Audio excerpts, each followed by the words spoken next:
Eu falei, olha, quando eu olho o ecossistema como um todo, tem players aqui que acessam condições melhores que as que vocês têm acessado. Qual é a diferença?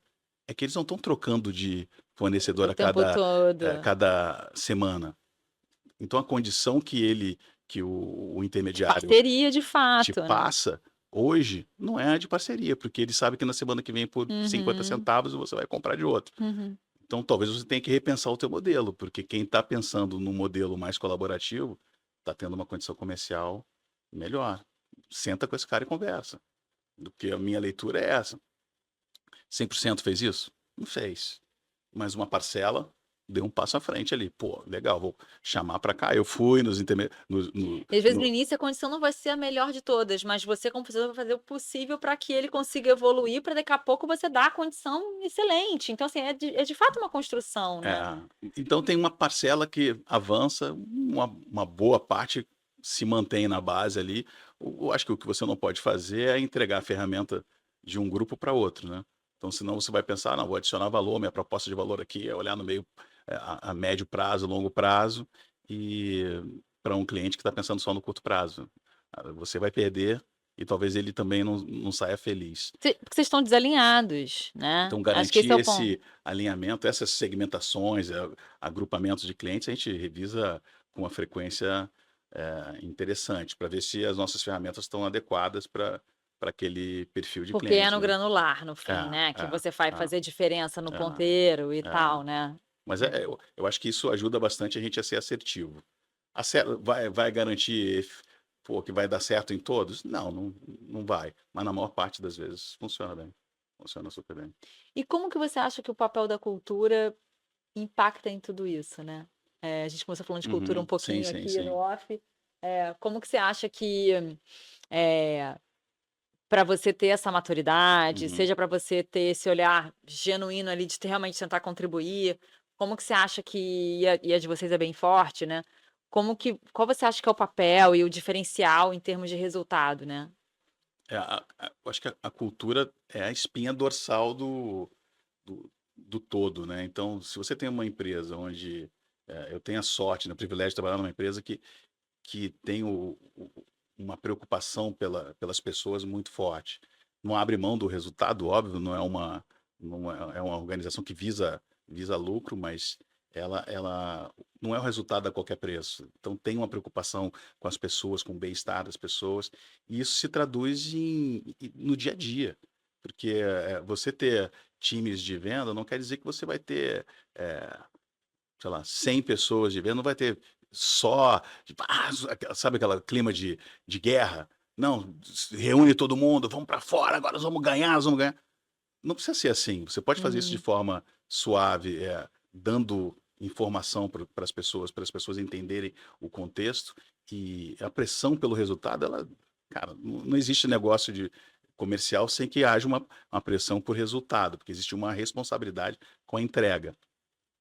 Mas eu acho que existem formas de fazer com que isso aconteça, sem que você gere, uma pressão exacerbada, uma pressão, desnecessária, olhando o indivíduo. Eu acho que, quando você tem clareza sobre as expectativas de entrega, que o desempenho esperado está claro, e as pessoas participam dessa discussão, qual é a minha meta? O porquê dessa meta? Quais são como foram construídos esses números? O que está por detrás disso? Você ganha o engajamento das pessoas e você consegue E até pra dizer: "É possível", né, a é meta não foi possível, não é uma coisa que, pô, não existe isso, tirei veio da lá de fora para cá. Não, hã. isso é balela, não veio lá de fora. Os números são construídos pelas pessoas na operação, e as discussões deveriam serem, tocadas por essas pessoas. Então acho que, não dá para terceirizar. Eu acho que, a cultura, ela tem esse papel. Eu acho que, no caso das pessoas, eu tenho, sei lá, 80 pessoas na minha área, de responsabilidade hoje comercial. Eu tenho um olhar sobre essas pessoas que é de olhar o humano que está por ali. Eu tenho genuinamente o interesse em conhecer as pessoas. Então não é só o resultado que me interessa. Não me interessa se a pessoa fez uma cirurgia, se a pessoa tá tendo algum problema. A gente tem que criar condições para a pessoa passar por aquilo ali, de maneira adequada, sem que, eh, aquilo impacte no trabalho dentro do possível. Tem situações que vai ter impacto e está tudo certo. Eu tenho que entender que ali é um ser humano. Eu tenho um ganho maior por ter uma pessoa engajada, uma pessoa conectada com os valores da empresa, e isso faz total diferença. Se nesses pequenos momentos ele percebe que a empresa se preocupa com ele, ele vai dar aquela milha extra quando ele tiver em condição de dar aquela contribuição adicional e de pensar em alternativas que muitas vezes eu não pensei e que ele pode me trazer como solução para algumas situações. Então, a cultura para mim e a cultura são as pessoas, não é um prédio, né? E não é o livro, a matriz em Londres manda lá, a cultura é essa aqui. Bacana, é um guidance, é uma direção. Mas quem faz a cultura rodar, Vive na praia. vive, são as pessoas. Os líderes têm um papel fundamental nisso, né? Então, cultura para mim é super importante. Isso me mantém. Eu tô há 31 anos na mesma empresa. Passei por várias situações, fusão, aquisição e tal. Nos momentos mais, digamos, confusos, numa pós-fusão, que normalmente geram essas confusões, para mim estava super claro qual era a direção da empresa. Mas eu, como liderança, eu tinha que garantir que no núcleo que estava comigo e aonde eu interagia, aquilo ali estava vivo. Então a responsabilidade era minha. Então eu não acredito muito, o cara fala, que a empresa não é legal, pô, não sei. Quando o cara fala assim, a empresa não é legal, mas e a tua parte? O que que você está fazendo no núcleo que você gerencia, nas interações que você faz? Então, a cultura é de todos. Para mim, o vendedor que trabalha comigo, ele é parte fundamental na cultura, porque ele também é a ponta da minha empresa no cliente. Uhum. Então, pô, será que esse cara traz consistência no que ele fala? O que ele fala que ele vai fazer, ele faz? O que ele prometeu fazer, ele entregou? Como é que funciona? O discurso dele combina com a prática? Então, acho que essas coisas transcendem os portões da empresa. Então, quando você consegue fazer com que a empresa esteja alinhada com a tua cultura, isso transborda E até para os para você, clientes. até para esse cara ter força para vender ali na ponta, ele tem que estar muito comprado da sua cultura, para ele acreditar, comprar, e aí ele vai usar os argumentos ideais, ele vai fazer valer um valor agregado de forma, né, muito clara. Passa Se a ele ser não dele, tá, né? se ele não tá alinhado e tal, tipo, cara, ele nem vai ter, não vai ter tanta força de persuasão ali naquela venda, se Uhum, ele não tá uhum. muito, né, eh, vivendo de fato aquela cultura, né. No período da pandemia, que foi super complexo ali, ficou super claro para mim, assim, como a gente conseguia lidar com os nossos desafios de operar um negócio comercial sem estar podendo ir nos clientes, tudo meio parado e tal. E com as pessoas, né? A forma como a gente tratou as pessoas, a forma como as pessoas se sentiram ali naquele momento ali de incerteza e como os clientes perceberam a forma como a gente lidou com os nossos colaboradores e tal, isso se reverteu em negócio, eu não tenho dúvida disso. Que as portas estavam mais abertas para uma empresa que tinha uma cultura mais próxima do que as pessoas buscam, né? Ninguém quer ser maltratado, Uhum. ninguém quer ser apertado sem razão, sem. Então, assim, quando você percebe que a pessoa está entregando melhor, está feliz, está produzindo e tem brilho nos olhos, né? O cara fala da empresa com brilho nos olhos, entrega algo diferente. Você respeita aquilo ali, de alguma maneira você, olha, pô, bacana isso. Eu tenho várias empresas com quem a gente acaba fazendo contato, que eu olho e falei, pô, essa empresa é uma empresa bacana, cara. Olha só, os caras super claros os valores dela, os funcionários. Você vai numa loja dos caras, os caras te atendem com o maior prazer, você é importante para eles. Você vê que a cultura que eles falam mostram nas No PowerPoint, apresentações, né. acontece aqui. A mesma Cara, coisa para o vendedor. para mim um dos diferenciais, assim, pensando na força de venda é assim, não é nem só quando você consegue entender o momento específico Uhum, daquele cara e acolher e tal, mas para mim é assim, a diferença clara é, o cara não bateu a meta. Ele tá péssimo, uhum, porque ele não conseguiu a bonificação, o complemento do salário dele e aham, tal, e geralmente tem muita empresa que é muito acirrada em questão de meta, que fica muito aquele palco ali de já expor: "Bati, aham, superei, tripliquei e tal", e aquele cara não conseguiu.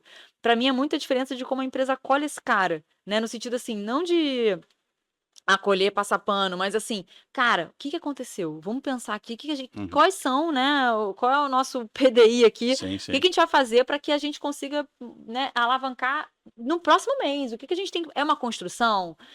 Vai ser aos poucos? Não, vamos consegue virar totalmente, compensar esse mês agora?".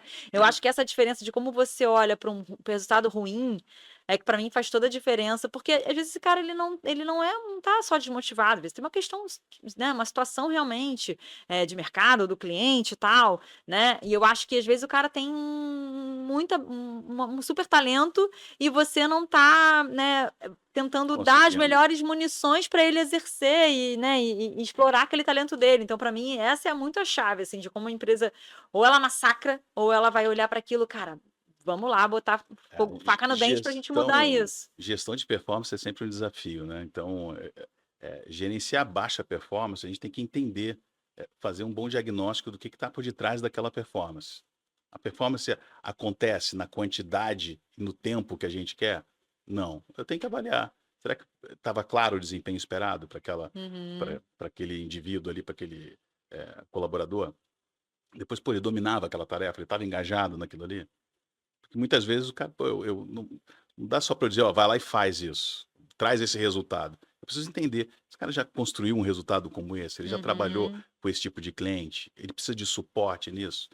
Então a gestão tem um papel fundamental para a área de vendas, que é a área que eu atuo aí ao longo do tempo, gestão faz total diferença. Porque eu não vejo hoje Que é a líder, no fim, né, a é, liderança. a liderança tem um impacto enorme, porque eu não vejo hoje, em algumas empresas, essa coisa do cara, fez um mês, fez 2 meses de cota, fez 3 meses, não, 2 meses sem fazer cota, vai para rua. Tem empresa que tem, Sim, que é normal isso. normal. E hoje eu vejo muitas empresas, o cara entendendo o que está acontecendo com aquela performance. A performance não está acontecendo, ela é reflexo de uma combinação de fatores. Em algumas situações, os fatores estão concentrados no executor. Pô, tudo bem, vamos entender o que está acontecendo aqui. De que maneira a gente pode suportar para que a coisa aconteça. E se existe uma conexão entre o líder e o colaborador, as coisas vão se desenrolar. Se o material humano que está ali tem capacidade para entregar o que a gente está esperando, isso vai acontecer. Então, eu não vejo essa. Tem empresa que está focada na venda. Beleza, vai estar mais suscetível a esse. Quando o cara está pensando no todo, a venda digamos, é o resultado de É uma uma peça série de. motriz importante, É, tradução é a ali, né, de tradução da tua estratégia sendo bem sim. implementada. Uhum. Mas não dá para botar só, digamos, a culpa no vendedor ali. A gente tem que entender o que está acontecendo. E, e é resultado de uma combinação. Por exemplo, se você tem os recursos adequados, no tempo adequado, disponível para o gerente de contas ou para o representante de vendas, consultor de vendas, colocar em prática ali, a tendência é que você tenha, em algumas situações, alguns desvios de performance que você consegue corrigir. Agora, quando não tem as coisas não estão acontecendo e você identifica que ou o indivíduo não tem a capacidade de entregar aquilo por uma limitação ou de conhecimento que você não consegue suprir, ou uma questão de comportamento ou de engajamento, aí não tem jeito. Mas eu acho que, de uma maneira geral, você consegue corrigir os desvios, suprindo essas necessidades. Um alinhamento aqui, uma maior informação sobre um tipo de atividade a ser feito, uma capacitação técnica, às vezes a informação. O engajamento é o comportamento. O comportamento ali, se é favorável, eu acho que é o principal para a coisa avançar. Eu acho que você como dono de um negócio, né, se você vai ter a curiosidade de olhar a fundo o que está acontecendo, Uhum, talvez você vá otimizar muito mais o tempo e o investimento naquilo, se você entender quais são os gargalos desse ciclo, porque é isso, no final uhum, das contas, a venda é um ciclo que passa por várias áreas, por várias questões. Então, vamos entender exatamente o que está acontecendo, o que, que mais é externo, eu não tenho controle, o que mais é uhum. interno, eu posso ajustar, do que eu já sair tirando esse cara, né? É, Vou dar dois é. meses e vou tirar, e você vai gastar muito mais dinheiro e muito E mais depois tempo. eu acho que um ponto que está ligado ao que você mencionou, hoje você tem um bom vendedor, cara, você tem que procurar bem, você tem que buscar a pessoa, você tem que capacitar, dar ferramentas para o cara chegar a ter a combinação que você está buscando. Não é simples você repor um excelente vendedor. Então, não dá para ficar trocando pessoas assim Uhum. do dia para a noite. Ah, troca, troca, troca.